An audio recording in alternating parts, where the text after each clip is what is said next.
Radio Kédou, le journal avec Sotelma Malitaire. Vendredi 15 mai 2015, bonjour à tous et bienvenue à ce journal. Et un seul titre pour cette édition, l'heure de la paix a sonné au Mali. Nous sommes le 15 mai 2015, une date tant attendue par les Maliens qui met fin à plus de 10 mois de négociations à Alger. La signature de l'accord de paix d'Alger, c'est dans quelques heures au Centre international de conférence de Bamako, en présence d'une vingtaine de chefs d'État ou leurs représentants. Même si la CMA a paraphé hier l'accord à Alger, elle indique ne pas participer à la signature aujourd'hui. Voilà, c'est donc tout pour le sommaire. Le développement dans un instant avec Oumou Dambélé.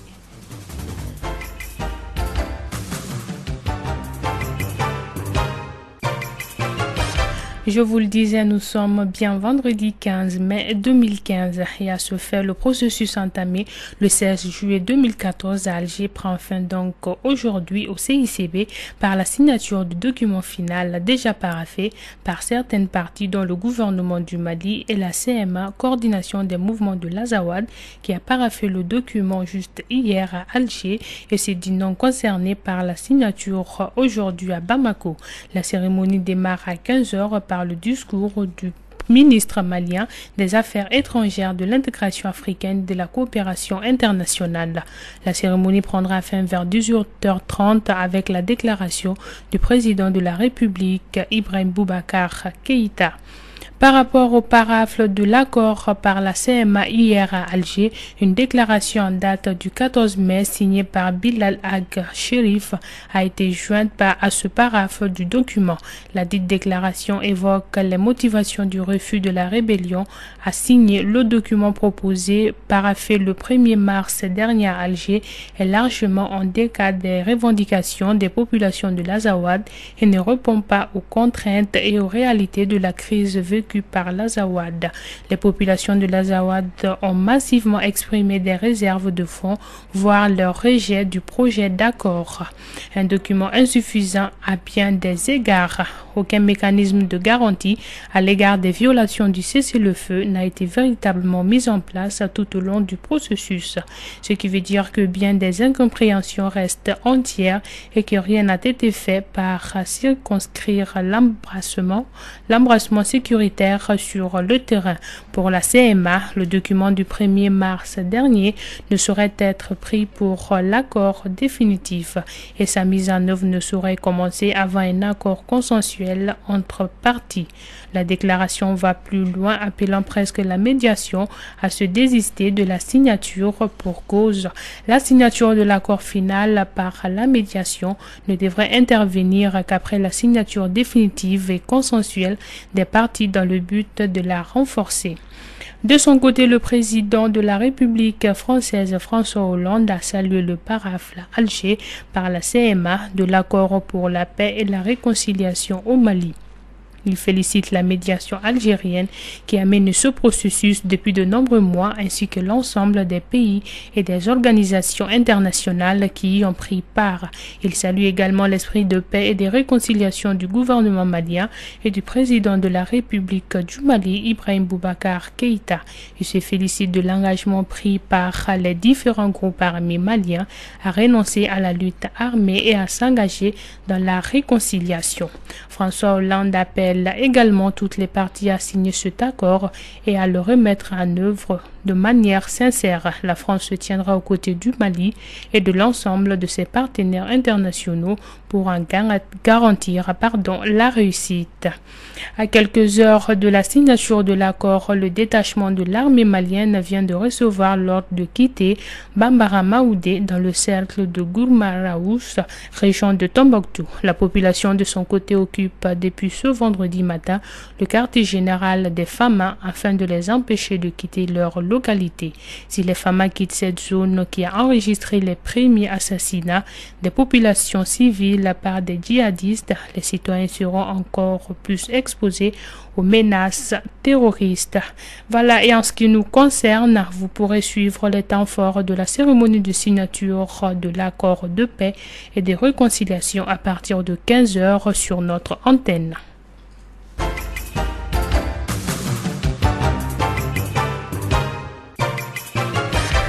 Sur un autre registre, la cérémonie de lancement du livre de l'écrivaine malienne Abibata Tienta a eu lieu hier. Ce roman intitulé The Disquieting Silence, qui veut dire un silence inquiétant, est entièrement écrit en anglais et il parle de la vie sociale des femmes africaines victimes le plus souvent des violences physiques et psychologiques.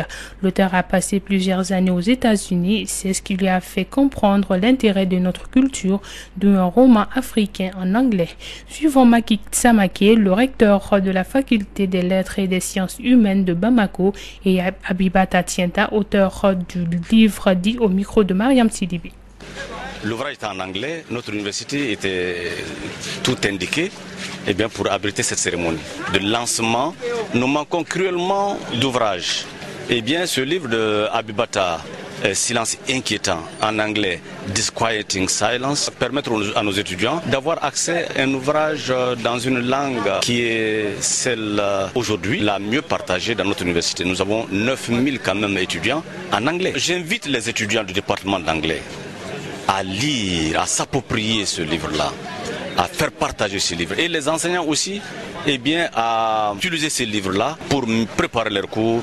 Et pourquoi le département d'anglais pourrait utiliser ces livres pour l'enseignement de la littérature africaine. Le Disquieting Silence, c'est un message d'hommage à la femme. C'est par rapport aux valeurs culturelles et le rôle que la femme joue dans la société d'aujourd'hui, en tant que mère, en tant que sœur, en tant qu'amie, en tant que vecteur de cohésion sociale de nos sociétés d'aujourd'hui. Et aussi l'interférence culturelle, c'est-à-dire ces valeurs qui nous guident vers nos objectifs, que beaucoup d'entre nous qui ont eu la chance de vivre à l'extérieur perdent au profit de notre culture, alors que ça devrait être la base de notre fondation propre. Le roman est disponible dans les librairies bas, au Grand Hôtel et puis à la Bibliothèque nationale. C'est un peu juté, bien sûr, parce que c'est vrai que l'édition s'est faite aux États-Unis. Le fait qu'il n'y a pas de sponsorship ici, j'étais obligée de vendre à ce prix-là. Le prix sur le marché, c'est $30,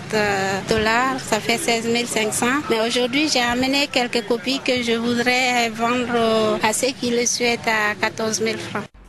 C'était la Maki Samake, recteur de la faculté des lettres et des sciences humaines de Bamako, et Abibatou Dienta, elle-même auteur du 10 livres, au micro de Mariam Sidibé. Lancement hier soir de la semaine de mangue. Durant une semaine, le groupe Azalai Hotel entend connaître toutes les variétés de la mangue à sa clientèle. Le but de ce projet est de faire la promotion des produits locaux comme la mangue. Fatoumeitou Zara Zouboui, la responsable chargée du projet RSE, responsabilité sociétale des entreprises, est au micro de Marie Dambélé. Quand on parle de responsabilité sociétale, on parle de plusieurs choses, c'est-à-dire faire la promotion des produits locaux, aider les enfants, aider les femmes, tout ça, ça rentre dans la responsabilité sociétale des entreprises. Donc nous, on a choisi aujourd'hui la mangue pour promouvoir avec nos clients, découvrir tout ce qu'on peut faire avec la mangue. Même quand on voit les étrangers ici qui découvrent avec nous les confitures à base de mangue, les mangues séchées, les plats à base de mangue, quand même on a fait quelque chose, même si c'est une seule personne, la personne a découvert la mangue dans toutes ses variétés. Je pense qu'on peut mieux faire avec la mangue. On a beaucoup de mangue et c'est vrai, on en mange localement, on exporte, mais il y a beaucoup aussi qui sont gâtés parce qu'il n'y a pas de moyen de les transporter. Laissons Bamako peut-être à 100 km, 200 km, on va trouver les mangues un peu partout, par terre. Les animaux sont en train de manger. Donc je pense qu'on peut faire mieux avec la mangue et ça peut nous rapporter. C'était là Fatoumeitou Zara Zouboui, responsable chargée du projet RSE, au micro de Marie Dambélé.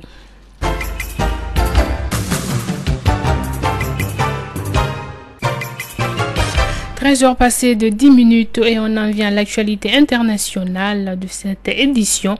Au Burundi, les affrontements ont repris dans la capitale ce jeudi.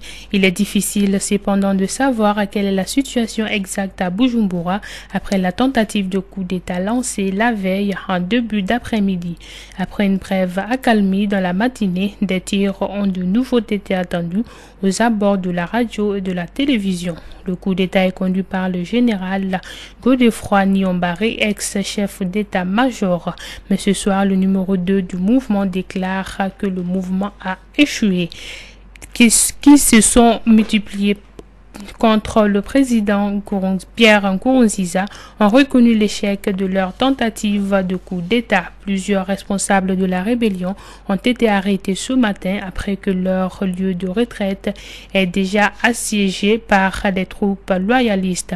Le général Niyombare a déclaré sa défaite et la situation au Burundi est à nouveau ce vendredi très volatile.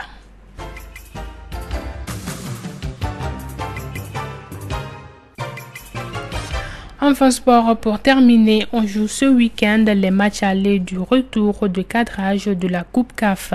Le Stade malien, éliminé de la Ligue des Champions par le tout-puissant Mazembe, reçoit un autre club congolais, le Vita Club de Kinshasa. Le match aura lieu demain à partir de 17h au stade Modibo Keïta et l'entraîneur des Blancs de Bamako est plutôt conscient de l'enjeu. Écoutons. Peut-être avec un état d'esprit revanchard parce qu'on s'est fait sortir par le TP Mazembe. On a envie de faire mieux que ça. On a envie que l'aventure continue pour nous, que la part de rêve reste ici au Stade malien. Alors, on a envie de beaucoup de choses. On a envie de gagner. On a envie de se remettre la tête à l'endroit. Et ça va passer que par une victoire ici sur notre sol pour garantir un minimum de pourcentage de réussite quand on sera sur le match retour. Est-ce que vous avez une idée sur l'adversaire ? Oui, tout à fait, je vous dis, c'est quand même le finaliste de l'année écoulée. C'est une équipe qui est meilleure que le TP Mazembe. Parce que le Vita, c'est une équipe, contrairement au TP Mazembe, qui, elle, a des individualités qui peuvent faire basculer le match. En connaissant un peu le football congolais par rapport au TP Mazembe. Donc il va falloir faire très très attention. Et le mérite de mes joueurs, c'est celui de battre le TP Mazembe. Est-ce que le groupe sera au grand complet? Pas de suspendus ou encore des joueurs blessés? Si, vous avez notre arrière latéral gauche, Tonko, que vous n'avez pas vu depuis les deux matchs écoulés. Il faut bien préparer quand même les joueurs qui seront là. Donc lui, il est suspendu, mais il n'y a pas de problème. Les autres, ils vont prendre la relève. On a des petits soucis physiques avec Keïta qui vient de revenir parce qu'il a eu le palu durant une dizaine de jours. On a Ismaël Koné qui est encore un peu. On a Mamadou Koulibaly qui sent une petite douleur, mais on va pas les énumérer, c'est pas la peine parce que ceux qui seront là, il va falloir qu'ils fassent la part du boulot qui leur est imparti, c'est tout. C'était là les quelques impressions de l'entraîneur des Blancs de Bamako, Kamel Djabour, recueilli par Sékou Koné. En Coupe du Mali, hier au stade Mamadou Konaté, l'AS Real a battu l'ASCO 2-0. L'ASB à son tour a éliminé le Caïman 5-4 après prolongation. Les deux équipes étaient à égalité, un but partout après 90 minutes de jeu. Et voilà, c'est ce qui met fin à cette édition, la deuxième de Clédou Info. Merci à vous de l'avoir suivi et bon week-end à tous.